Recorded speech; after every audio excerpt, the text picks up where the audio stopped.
comment ont évolué les prix de l'immobilier depuis 50 ans au regard des revenus des ménages. Pour le déterminer, il faut partir des prix de l'ancien et les rapporter au revenu annuel disponible brut par ménage. Cela donne le nombre d'années de revenus nécessaires pour acquérir un logement. C'est un indicateur rustique, mais qui permet de bien apprécier l'évolution de l'effort à fournir pour posséder son propre toit. De 1965 jusqu'à 2000, cet effort est resté stable.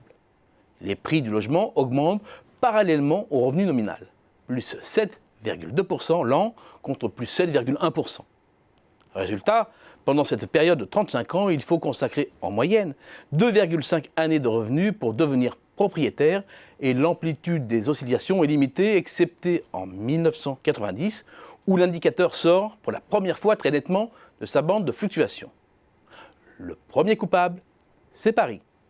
La spéculation immobilière entretenue par les marchands de biens a fait exploser les prix de 133% entre 1985 et 1990 dans la capitale. C'est sans commune mesure avec l'évolution des revenus de ses habitants. Certaines villes de banlieue et quelques zones en province, situées notamment en Rhône-Alpes ou sur la Côte d'Azur, participent elles aussi à l'effervescence.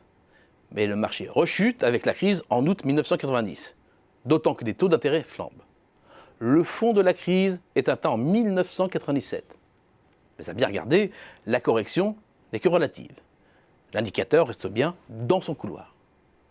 Le ratio va ensuite remonter la pente à partir de 1998 et s'échappe une nouvelle fois de son couloir en 2000. Mais cette fois-ci, c'est une sortie définitive.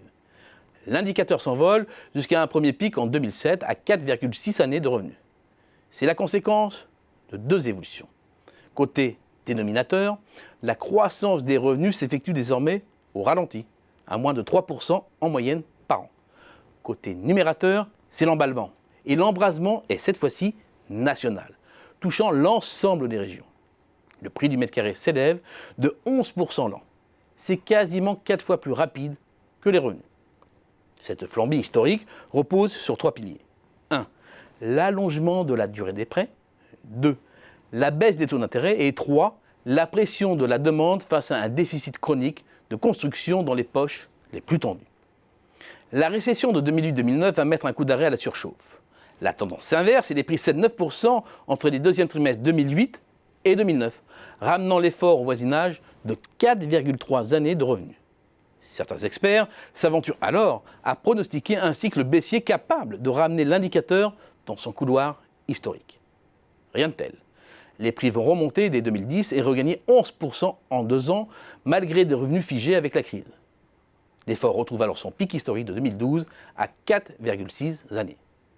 Cela s'explique par le niveau exceptionnellement bas des taux d'intérêt. Mais il y a aussi une forte pression de la demande induite par la quête de rendement positif sur des actifs à faible risque dans un pays qui a un goût immodéré pour la pierre. Phénomène nouveau, les jeunes prennent goût à l'immobilier, persuadés de faire une plus-value à long terme et incités par l'étroitesse du marché locatif, surtout dans les grandes villes et terriblement à Paris. La remontée graduelle des taux et les conséquences sur le marché de l'immobilier d'une rechute à répétition de l'activité économique entraînent un reflux de l'indicateur entre 2012 et 2015. Mais l'ajustement reste mineur, le ratio revenant à 4,3 années. Puis, à la faveur d'une nouvelle accélération des prix, conséquence de taux d'intérêt à nouveau collés à leur plancher historique, l'indicateur remonte depuis 2 ans.